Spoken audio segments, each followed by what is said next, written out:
하나님 말씀 본문에 오늘 사무엘상 19장 18절로부터 24절입니다. 사무엘상 19장 18절에서 24절 제목은 라마 나요스의 위력 The Power of Naioth in Rama 이렇게 되겠습니다. 한 절씩 교독하겠습니다. 제가 18절을 먼저 읽겠습니다. 다윗이 도피하여 라마로 가서 사무엘에게로 나아가서 사울이 자기에게 행한 일을 다 전하였고 다윗과 사무엘이 나요스로 가서 살았더라. 어떤 사람이 사울에게 전하여 이르되 다윗이 라마 나요스에 있다유다 하매 사울이 다윗을 잡으러 전령들을 보냈더니 그들이 선지자 무리가 예언하는 것과 사무엘이 그들의 수령으로 쓴 것을 볼 때 하나님의 영이 사울의 전령들에게 임하매 그들도 예언을 한지라. 어떤 사람이 그것을 사울에게 알림해 사울이 다른 전령들을 보냈더니 그들도 예언을 했으므로 사울이 세 번째 다시 전령들을 보냈더니 그들도 예언을 한지라. 이에 사울도 라마로 가서 세구에 있는 큰 우물에 도착하여 물어 이르되 사무엘과 다윗이 어디 있느냐? 어떤 사람이 이르되 라마 나요스에 있나이다. 사울이 라마 나요스로 가니라. 하나님의 영이 그에게도 임하시니 그가 라마 나요스에 이르기까지 걸어가며 예언을 하였으며. 함께 읽겠습니다. 그가 또 그의 옷을 벗고 사무엘 앞에서 예언을 하며 하루 밤낮을 벗은 몸으로 누웠더라. 그러므로 속담에 이르기를 사울도 선지자 중에 있느냐 하니라. 아멘. 네, 지난주를 한번 생각해 보세요. 지난주에 우리는요, 사울 왕이 다윗을 죽이려고 전령을 보내서 다윗을 침상죄로 들고 오라 이렇게 명령하는 모습을 보았습니다. 다행히 다윗의 아내 미갈이 다윗을 굉장히 사랑했기 때문에 자기 남편이 죽는 것을 차마 볼 수가 없어서 우상을 가져다가 이렇게 덮고 변장시켜서 다윗처럼 이렇게 해서 다윗의 침상에 두어서 위기를 잠시 모면했지만 다윗은 사실상 이제 집에 있을 수 없는 상황이 되어버렸어요. 계속해서 전령들을 계속 보낼 것이기 때문에 그래요. 사울이 이미 그 죄가 우리가 지난주에 알아본 것처럼 뭐 3기를 넘어서고 있는 상황이었기 때문에 결코 포기하지 않겠죠. 계속 전령들을 보내는데 전령들은 지금까지는 그래도 다윗에게 좀 호의적이었잖아요. 창문으로 내려가는데 좀 낌새가 있어도 모른 척 했고요. 그리고 침상에 이렇게 가보니까 이제 병 들었다니까 아예 들어가 보지도 않았고요. 침상죄로 데려오라 했는데 우상인 걸 알면서도 그냥 침상죄로 사울에게 데려가는 좀 호의적인 전령들이었습니다. 그런데 이게 계속되리라는 보장이 없잖아요. 어떤 전령은 그 가운데 뭐 다윗을 잡아오면 내가 상금을 내리리라, 혹은 어떤 지위를 주리라 이런데 혹할 수도 있고요. 혹은 이제 뭐 어떤 이 왕이 막 또 추궁할 수도 있잖아요. 너네들 이제 보자 하니까 나를 농락하네 이렇게 해서 이렇게 사형당할 수도 있기 때문에 어쩔 수 없이 다윗을 잡아갈 수 있는 가능성이 충분히 있었어요. 그래서 양심을 저버리고 다윗을 붙잡아서 사울에게 데려갈 전령들이 있을 수 있기 때문에 다윗은 더 이상 집에 있지 못하게 된 것입니다. 자, 그러면 다윗은 어디로 도망쳐야 할까요? 이스라엘 안에 도피할 곳이 마땅치가 않죠. 어떤 성읍으로 가서 숨어 있든지 누군가 그 성읍에 다윗이 있던데요 이렇게 사울에게 이렇게 보고하면 사울은 또 반드시 전령들을 보내서 잡으러 올 것이기 때문에 사실상 어디 도망쳐 있을 곳이 없어요. 왕의 미움을 받고 어디 가 있을 곳이 없다는 거예요. 그런데 그나마 안전한 곳이 있었어요. 어딘가요? 선지자 사무엘이 있는 라마로 가는 것이 그나마 가장 안전할 것이라고 생각이 되었습니다. 아무리 사울이 왕이라 하더라도 사울을 왕으로 기름 부어 세운 사람이 사무엘이잖아요. 그리고 사무엘은 온 이스라엘 백성의 존경을 받고 있는 이스라엘의 영적인 아버지였습니다. 이런 분이 있는 곳에 가서 이렇게 머물고 있으면 함부로 막 들이닥쳐서 어떻게 할 수는 없을 것 같다는 생각이 다윗에게 있었어요. 그래서 거기 가면 조금이라도 더 안전할 것 같다 이렇게 해서 그리로 간 것이죠.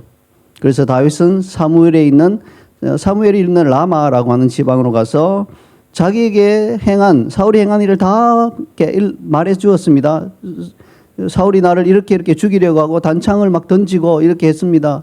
나를 침상죄 들고 오라 했습니다. 이렇게 하니까 다윗의 말을 들은 사무엘은 다윗을 데리고 조금 더 작은 마을로 갔어요. 아무래도 큰 데 있는 데보다는 조금 더 작은 마을로 가는 게 더 안전하다 싶었든지 혹은 사무엘이 평소에 거주하던 곳이든지 했기 때문에 나요스로 데리고 가서 거기서 살았다고 본문이 이야기하고 있습니다.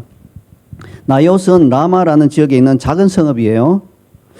나요시라는 이름은 성경 전체를 통틀어서 여기밖에 안 나와요. 그러니까 아주 작고 좀 보잘것없는 그런 성읍이었던 것이 분명합니다. 어쩌면 그 당시 이스라엘 사람들조차 라마라고 하는 넓은 지명은 알았겠지만 그냥 라마라는 말을 하지 않고 나요시입니다 이렇게 말하면 나요시 어디요? 이렇게 물었을 정도로 아주 작은 지명, 작은 고을이었을 것입니다. 이게 좀 실감이 더 나도록 우리나라 예를 한번 들어볼게요. 우리나라도 작은 마을들이 방방곡곡에 있죠. 근데 그 중에는요, 이름을 들으면 좀 헛웃음이 나는 그런 마을들이 들어 있어요. 우리나라 어딘가에 대가리라고 하는 마을이 있대요. 예, 헛웃음을 지금 짓고 계시죠. 어딘지 아세요? 예, 아무도 모르시죠? 전라북도 순창군 풍산면에 있다고 합니다. 예, 저는 대가리라고 하니까 저 북쪽에 제일 높은 데 있는가 했는데 그게 아니라 전라북도 정도에 있는 거예요. 자, 그렇다면 마을이 영원히 후질 것만 같은 영원면 후질이라는 마을이 있는데요. 어디 있는지 아세요? 전라북도 정읍시에 있다고 합니다. 아무도 모르잖아요. 이렇게 웃기는 이름이라도 몰라요. 관심이 없어요. 그리고 왠지 마을 주민들이 거짓말을 잘할 것 같은 구라리도 있다면 구라리. 자, 근데 놀랍게도요, 구라리는 저희 처가와 아주 가까운 대구광역시 달성군 화원읍에 있다고 합니다. 제가 처가에 아주 자주 가는데 그 근처에 그런 마을이 있는지 꿈에도 몰랐어요. 전혀 몰랐어요. 아마 보령 선교사도 자기 친정인데 그 근처 구라리라고 하는 마을이 있는 걸 전혀 몰랐을 겁니다. 그런데 그거 아세요? 이런 마을들은 우리가 이름을 들으면 막 헛웃음이 나오죠. 아니 뭐 어떻게 마을 이름을 저렇게 지어놓고 사나 그렇게 생각하지만 정작 이 마을에 사는 주민들은요, 역사와 전통이 깃든 자신의 마을 이름을 소중하게 생각해서 마을 이름을 굳이 바꾸려 하지 않는답니다. 한 100년 흘러야 바뀔 것 같아요. 그러니 지금까지 그 이름이 계속해서 이어져 왔고 우리에게도 알려진 것이죠. 그런데 이스라엘의 보잘것없는 성읍인 라마 나요세도 굉장히 놀라운 반전이 숨어 있습니다. 본문 20절과 21절을 함께 읽겠습니다. 사울이 다윗을 잡으러 전령들을 보냈더니 그들이 선지자 무리가 예언하는 것과 사무엘이 그들의 수령으로 선 것을 볼 때 하나님의 영이 사울의 전령들에게 임하매 그들도 예언을 한지라. 어떤 사람이 그것을 사울에게 알림해 사울이 다른 전령들을 보냈더니 그들도 예언을 했으므로 사울이 세 번째 다시 전령들을 보냈더니 그들도 예언을 한지라. 자, 통상 우리가 이런 본문을 접할 때 별 생각 없이 가볍게 읽고 넘어가죠. 뭐 이 부분은 또 설교자가 어떤 메시지 본문으로 잘 선택하지도 않아요. 왜냐하면 이게 중요한 사건이다 이런 생각이 안 들거든요. 다윗이 골리앗을 죽인 사건 굉장히 중요하다고 생각하고 무수한 설교자가 설교를 하는데 오늘 이 본문 같은 경우는 별로 여러분 설교를 못 들어보셨을 거예요. 왜냐하면 읽고 나서도 고개가 갸우뚱해지는 거잖아요. 뭔가 이게 왜 이런 일이 일어나지?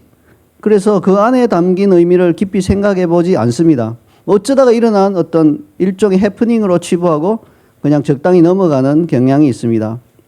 그러나 하나님의 말씀인 성경은요, 별 의미 없는 내용을 굳이 기록하지 않는 것이에요. 오늘 읽은 본문은 사실 매우 중요한 영적 의미를 지니고 있습니다. 이 본문은 이때로부터 먼 훗날 이 땅에 성육신하여 오실 예수 그리스도의 십자가 희생을 통해 구속받은 하나님의 자녀들이 자신의 가정과 직장과 또 교회와 이웃과 도시에서 이루어야 할 새로운 유형의 강력한 영적 공동체를 맛보기 샘플로 제시하고 있다는 것을 아는 사람은 아마도 거의 없을 것입니다. 그 사실을 말하자면 사울이 다윗을 잡아 죽이려고 했던 이 당시에 이스라엘에서 여호와 하나님의 눈길이 가장 가 있는 곳이 어디였을까요? 하나님이 보시기에 영적으로 가장 중요한 장소가 어디였을까요? 그 중에 하나가 바로 라마 나요시였다는 것입니다. 물론 하나님의 눈길은 여호와의 언약궤가 있는 그곳에 있겠죠. 그런데 그때는 아직까지 여호와의 언약궤가 예루살렘 성전에 안치되기 전입니다. 그래서 언약궤가 막 떠돌고 있었어요. 이쪽 저 기랏 야림에 있다가도 또 어디 갔다가 또 블레셋에 뺏겼다가 다시 와서 어디 이렇게 여러 지방을 떠돌고 있었기 때문에 장소적인 의미에서 하나님이 보시기에 그 당시 이스라엘에서 가장 중요한 영적인 그런 장소가 바로 라마 나요시였다는 것입니다. 그렇다면 라마 나요스는 어떤 면에서 그와 같은 영적인 중요성을 가지게 되었을까요? 혹시 그 땅에 어떤 영험한 기운이 서려 있어서 그랬던 것일까요? 예컨대 한국에서는요, 민간 신앙의 성지로 여겨지는 계룡산처럼 말이에요. 여러분 혹시 계룡산에 가보신 적 있어요? 우리나라에서요, 자칭 자기가 도사라고 하는 사람들은 주로 계룡산에서 돌을 닦았다고 합니다. 그래서 도사 지망생들은 계룡산으로 몰려들어요. 뭔가 있는 것이죠, 그 산에. 그런가 하면 미국에는요, 전 세계 명상인들의 성지로 여기는 세도나라고 하는 곳이 있어요.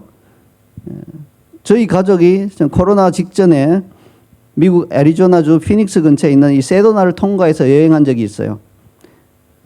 참 그 붉은 대지가 참 인상적이었어요. 굉장히 황량한데 붉은색의 그 대지가 펼쳐져 있는데, 야, 여기서 뭔가를 좀 이렇게 기도하거나 명상하면 뭔가 영험이 있겠다 이런 생각이, 이게 신앙적인 생각인지 모르겠는데 그런 생각이 좀 들었어요.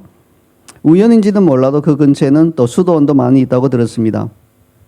하지만 라마나요스는 이런 것들과 달리 뭐 땅에서 특이한 기운이 흐르고 뭐 영험한 기운이 흐르고 이런 것이 아니에요.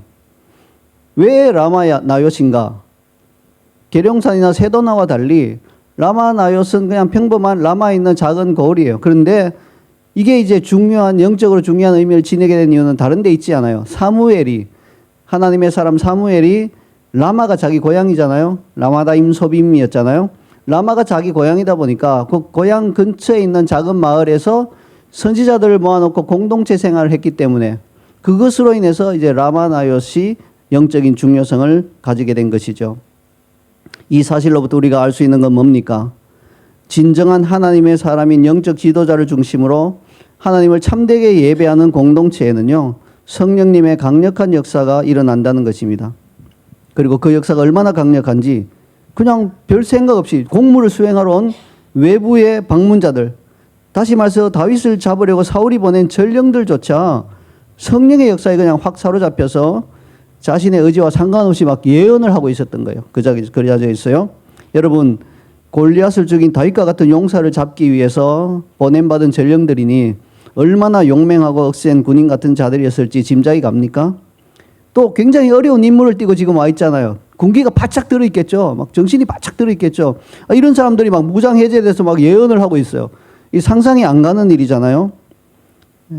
아마도 하나님의 영에 사로잡혀 예언을 하기 가장 어려운 그룹이 있다면 바로 그런 자들일 것입니다. 오늘날로 말하자면 뭐 특수훈련을 받은 특공대원, 해병대원, 뭐 이런 사람들과 같은 것이죠. 이러한 자들이 하나님의 영에 완전히 사로잡혀 예언을 하는 놀라운 광경이 펼쳐졌습니다. 그것도 한 사람이 아니에요. 한 사람이라면 이 한 사람이 좀 종교성이 있는갑다 이렇게 생각할 수 있는데, 한 사람이 아니라 여러 명으로 구성된 전령들이라고 했죠. 적어도 2명 이상으로 구성된 그룹이 3번씩이나 똑같은 일이 벌어졌다. 이것은 결코 우연이 아니라 그곳에는 성령의 강력한 역사가 지금 일어나고 있다는 것을 증명해주고 있는 것이죠.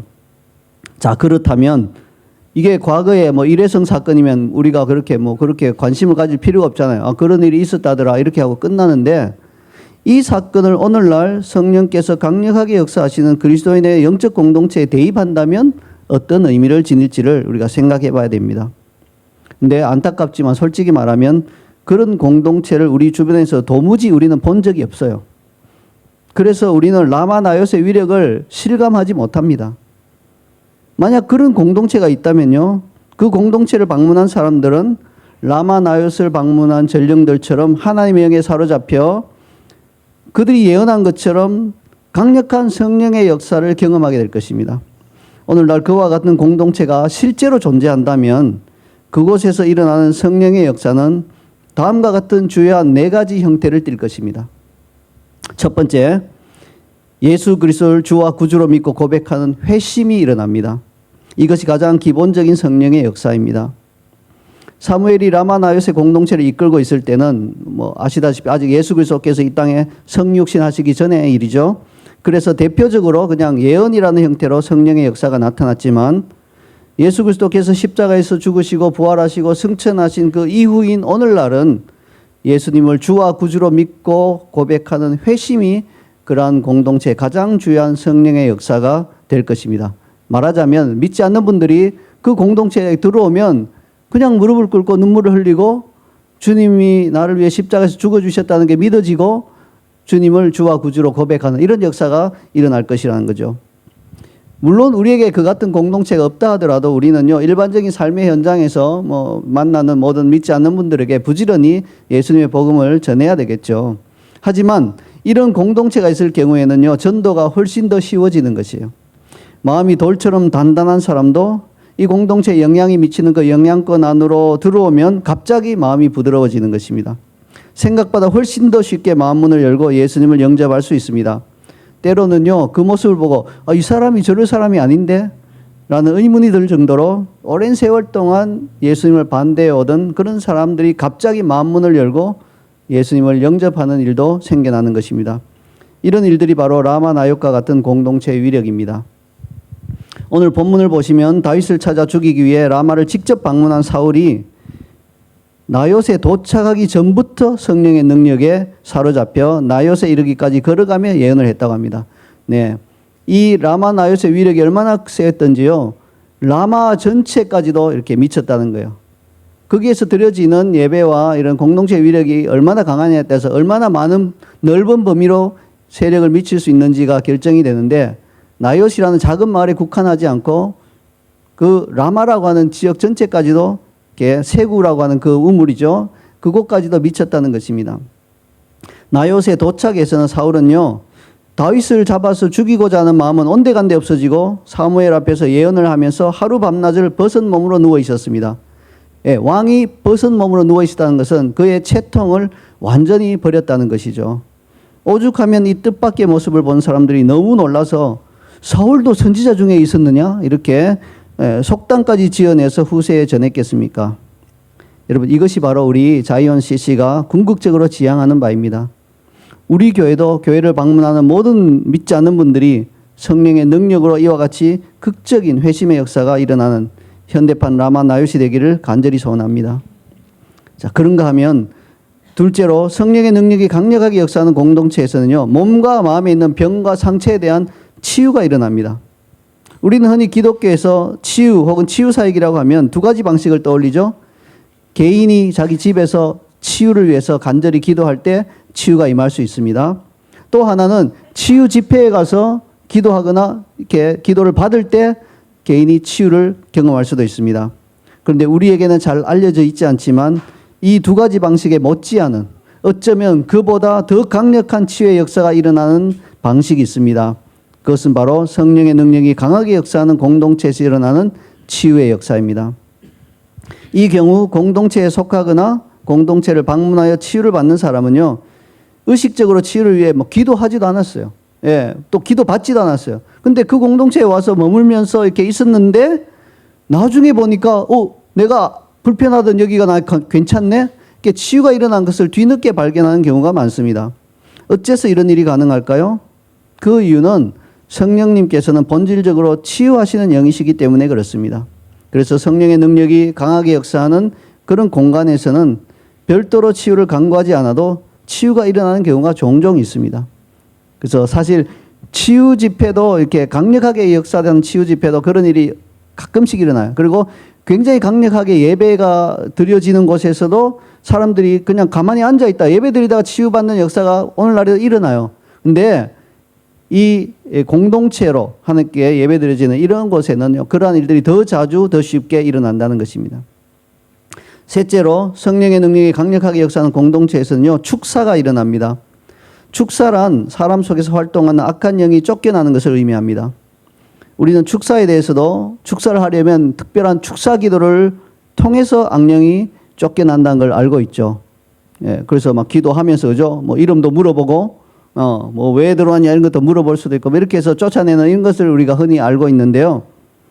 예, 그 사실이죠. 그 좋은 사역입니다. 그러나 별도의 축사 기도를 통하지 않고도 성령의 능력이 강하게 역사하는 공동체에 머무는 동안 축사가 얼마든지 일어날 수 있다는 것입니다. 자, 비유를 들어서 좀 설명을 해드릴게요. 왜 그런 축사가 일어나는지 설명을 해드릴게요. 어떤 사람이 어떤 큰 회사 사장님, 회장님 사무실에 방문해 봤는데요. 좋은 의자가 여러 개 있더래요. 이렇게 회의를 할 수 있는, 회장님 사무실이니까 회의를 할 수 있는 좋은 탁자가 있고 의자도 좋은 것들이 많이 있더래요. 근데 유독 그 의자 중에 하나는요, 좀 뭔가 이상해. 약간 기울어 있는 것 같아요. 보니까 앞다리를 한 5cm씩 잘라낸 거예요. 그러니까 뭐 이렇게 이상한 의자를 만들어 놓은 거예요. 궁금증이 생겨서 그 사람은 회장님께 질문했습니다. 회장님, 이 의자는 왜 앞다리를 조금씩 잘라놓았나요? 회장님은 빙그레 웃으면서 이렇게 말했습니다. 아, 이 의자는 방문 판매원이 찾아와서 이렇게 앉으시라고 권해드리는 그런 의자입니다. 방문 판매원이 자기에게 찾아왔을 때 앉으라고 권해주는 의자라는 거죠. 사실 이 회장님은 1분 1초가 아까운 분인데 외판원이 와서 막 쓸데없는 제품을 사라고 장황하게 계속 권유하는 경우가 있잖아요. 자, 이럴 때 회장님은 사람이 좋고 젠틀하기 때문에 됐으니까 좀 나가주세요. 이런 말을 하기가 싫은 거예요. 사람 면전에다 대놓고. 그런 말을 하기 싫으니까 다리를 이렇게 앞을 잘라놓은 의자에 앉혀서 들으면 말하면서 계속 앞으로 미끄러져 내려오는 거예요. 그러니까 아무리 얼굴이 두꺼운 방문 판매원도 한 몇 분 지나면 여기도 못 앉아 있겠다는 생각이 들어서 그럼 회장님 그럼 다음에 좀 제가 조용할 때 오겠습니다 하고 나간다는 거예요. 그래서 의자 하나를 일부러 앞다리를 잘라놨다는 겁니다. 자세가 너무 불편하고 빨리 나가고 싶은 마음이 자꾸 드는 것이죠. 우리도 그렇잖아요. 어떤 공간에 갔는데 막 고약한 악취가 나면 빨리 도망가고 싶잖아요. 거기 있고 싶지 않죠. 악한 영도 반대 입장인 거예요. 이 성령의 능력이 역사하는 그 공동체, 그 공간에 오면 악한 영은 막 빨리 빨리 나가고 싶어요. 어떻게 해서든지 빨리 이 자리를 벗어나고 싶어요. 제일 좋은 게 그 사람이 나가주면 제일 좋은데 그 사람이 만약에 안 나가고 그냥 그 자리에 계속 머물면 아이고 나라도 나가자고 나가는 수가 있는 그게 축사인 거죠. 그렇게 일어난다는 거예요. 오늘 본문을 보면 사울은 다윗이 있는 라마 나윗에 도착해서도 다윗을 찾아 죽이려 하지 않았습니다.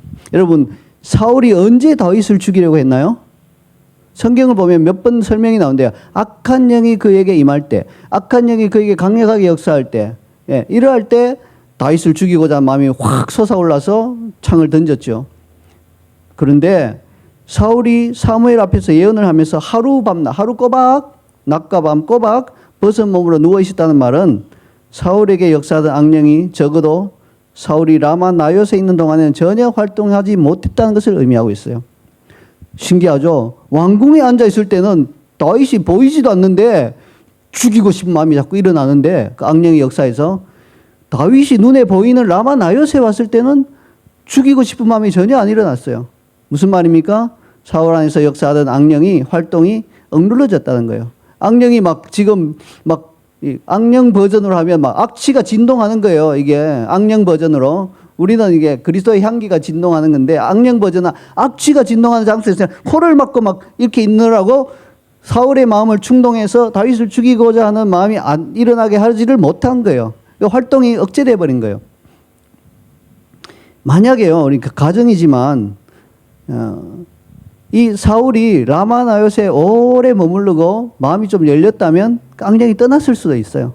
네, 그러지 않고 얼마 하루 밤낮 있다가 다시 왕궁으로 가버렸죠.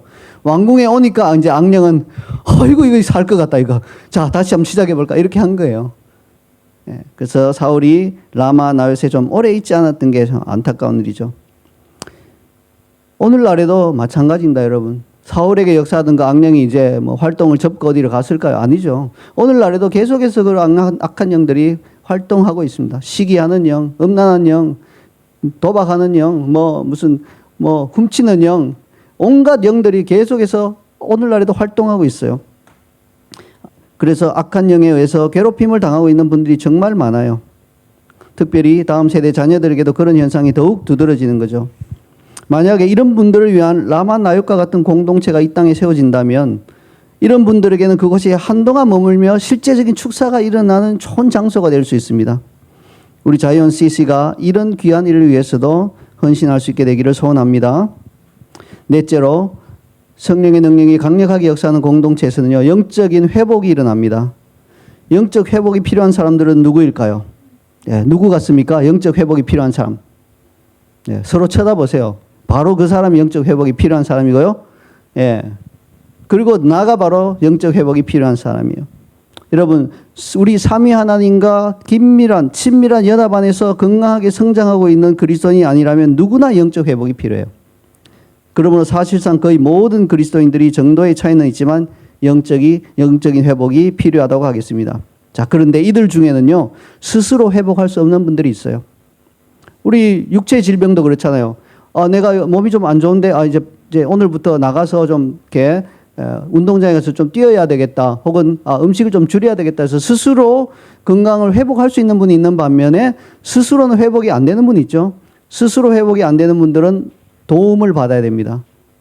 뭐 재활병원이나 어떤 전문가의 도움을 받아서 일정 시간까지는 자기 스스로 회복할 수 있을 수준까지 올려줘야 돼요. 그래야만 그때부터 자기 스스로 회복하고 관리할 수 있죠.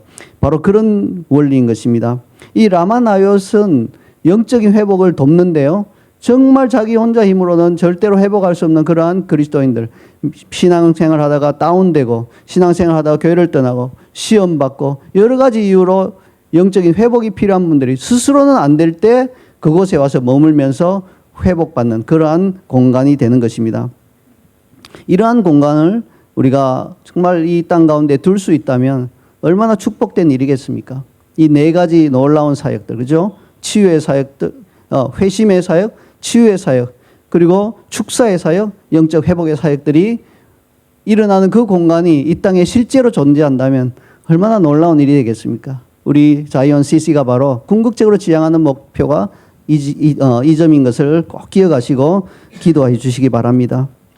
이상으로 성령의 능력이 강력하게 역사하는 공동체에 일어난 성령의 역사에 대해서 살펴보았습니다. 다시 말씀드리지만 우리 주위에 이런 공동체가 있다면 얼마나 좋을까요? 아니, 더 꿈을 더 크게 키워서 바로 우리 가정과 교회가 이런 공동체가 될 수 있다면 얼마나 좋을까요? 네, 기쁜 소식이 있어요. 이 일은 결코 불가능하지 않다는 것입니다. 우리 가정과 교회가 바로 그런 라마나요과 같은 공동체가 될 수 있습니다. 근데 저절로 되진 않아요. 대가를 지불해야 돼요. 근데 그 대가가 어떤 것이냐? 오늘은 다 자세히 설명해 드릴 시간은 없어요. 그 대신에 먼저 그와 같은 공동체가 되려면 갖추어야 할 조건들만 잠깐 살펴보고 말씀을 마무리하겠습니다. 본문 20절이 그 조건들을 말해줍니다. 다 함께 20절을 읽어보겠습니다. 사울이 다윗을 잡으러 전령들을 보냈더니 그들이 선지자 무리가 예언하는 것과 사무엘이 그들의 수령으로 선 것을 볼 때 하나님의 영이 사울의 전령들에게 임하매 그들도 예언을 한지라. 예, 가장 먼저 필요한 것이 바로 영적 공동체를 이끌고 갈 영적인 아버지입니다. 라마나얏 공동체의 영적 아버지는 물론 사무엘이었습니다. 본문은 사무엘을 선지자들의 수령이라고 표현했어요. 이것을 뭐 영적 리더 이렇게 표현해도 되고 영적 아버지로 표현해도 무방합니다.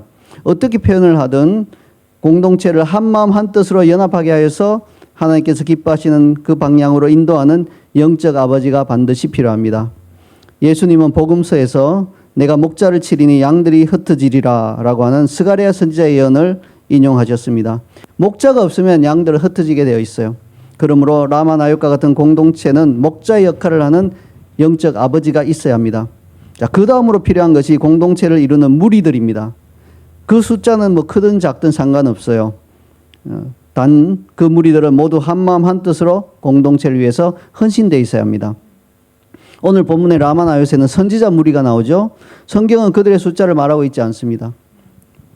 무리라고 했으므로 뭐 2명은 아니겠죠. 한 3명은 아니겠죠. 더 많은 숫자였을 것 같긴 합니다. 7이라는 숫자는 완전수이므로 사실 7명만 있으면 충분할 것 같아요. 공동체 구성원이 무리가 없다면요, 영적 아버지도 그냥 개인이죠. 아무리 그분이 영역이 뛰어나고 해도 개인일 뿐이에요. 공동체의 역사는 성령의 역사를 혼자서 일으킬 수는 없는 것입니다. 오래전에 제가 한국에서 교회 청년부 사역을 이렇게 할 때, 성경 공부를 인도할 때 우연히 나이가 꽤 많은 자매와 이렇게 대화를 하게 됐어요. 직업을 물어보니까 삼계탕 전문집을 운영한다고 하였습니다. 예, 뭐 아직 결혼하지 않은 분인데 대단하다 싶더라고요. 그 장사도 잘 된대요. 홀도 넓고 식탁도 많대요. 저는 삼계탕을 좀 좋아하는 편이라서 호기심이 일어서 원래 삼계탕을 그렇게 잘 끓이셨는지 엄마에게 배워서 하는지 물어봤어요. 그 자매는 웃으면서 그런 건 아니고요. 유명하다는 삼계탕집은 다 다녀봤대요. 그리고 이 집은 뭐가 좋고 왜 잘하고, 이 집은 왜 이렇게 잘 되고 뭐가 좋고, 이 집은 이런 서비스가 좋고, 이런 것들을 다 섭렵한 다음에 자기만의 레시피로 자기가 개발해서 차렸는데 잘 되고 있다고 합니다. 그래서 제가 농담조로 이렇게 말했습니다. 그러면 제가 댁에 가서 신방하면 삼계탕 전문집 수준의 삼계탕을 대접해 줄 수 있겠네요? 이렇게 물어보니까 자매가 저를 쳐다보고 정색을 하고 말했어요. 목사님 죄송합니다. 그건 불가능해요.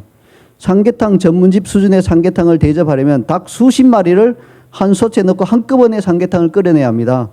한두 마리는 아무리 정성껏 요리해도 전문집 수준의 삼계탕을 끓일 수 없습니다. 그러니까 뭐 전문집 수준으로 기대하시려면 우리 집에 신망 오지 마시고 우리 집 전문집 하는 우리 전문 식당에 오시면 대접해 드리겠습니다. 이렇게 이야기하시더라고요.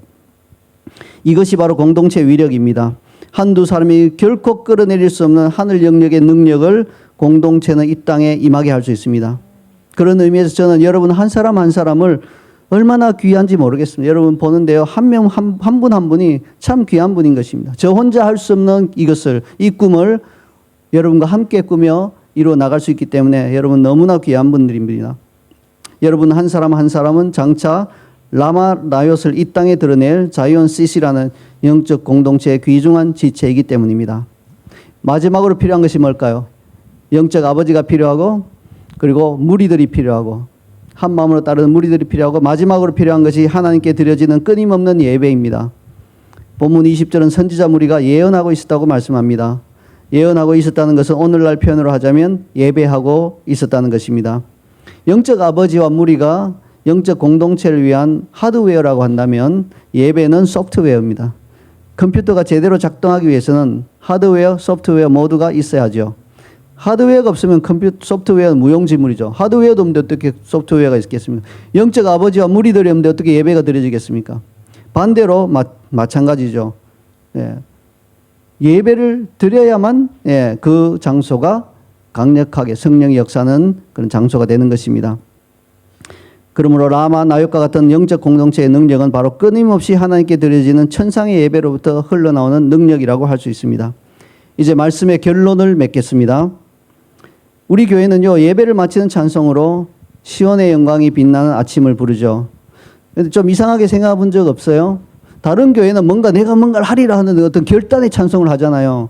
그런데 우리 교회는 그냥 시온의 영광이 빛나는 아침 이렇게 결단 찬송으로 보기에는 조금 미약한 이런 찬송을 부르는데요. 좀 적합하지 않아 보이죠? 맞는 말입니다.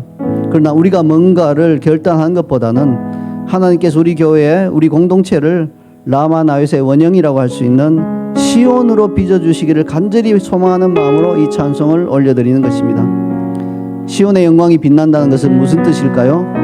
하나님께서 우리 공동체를 통해서 그분의 강력한 역사를 이 땅에 풀어놓으심으로 말미암아 하나님의 영광이 우리를 통해서 이 땅에 드러난다는 뜻입니다. 우리는 그러한 아침이 속히 오기를 찬양을 통해 간구하는 것입니다. 그동안 우리는 이 찬송의 1절과 4절을 올려드렸죠. 그러나 오늘부터는요 1절과 2절을 올려드리도록 하겠습니다. 왜냐하면요 바로 2절이 오늘 메시지의 핵심을 담고 있기 때문에 그렇습니다. 2절의 가사를 소개하겠습니다. 시온의 영광이 빛나는 아침 매였던 종들이 돌아오네. 네, 그 시온의 영광이 이 공동체를 통해 빛나면요 죄와 사망과 상처와 악한 영에 의해 매였던 노예되었던 그러한 하나님의 종들이 하나님의 나라로 돌아올 것입니다. 오래전 선지자 꿈꾸던 복을 그 오래전 사무엘과 같은 그 선지자가 장차 라마 나얏과 같은 영적 공동체가 이 땅에 무수히 많이 생겨나기를 꿈꾸던 그 복을 의미하고 있습니다. 만민이 다 같이 누리겠네. 이제는 예수 그리스도의 십자가의 죽으심과 부활 승천으로 말미암아 모든 그리스도인에게 이 축복의 문이 열려 있습니다. 우리가 이것을 취해야 하겠습니다. 우리 이제 자이언 커뮤니티 처치가 라마 나얏과 같은 성령의 역사가 강력하게 임하는 공동체가 되기를 간절히 소원하는 마음으로 우리 다 함께 일어나서요 이 찬양을 올려드린 다음에 결단의 기도를 하겠습니다.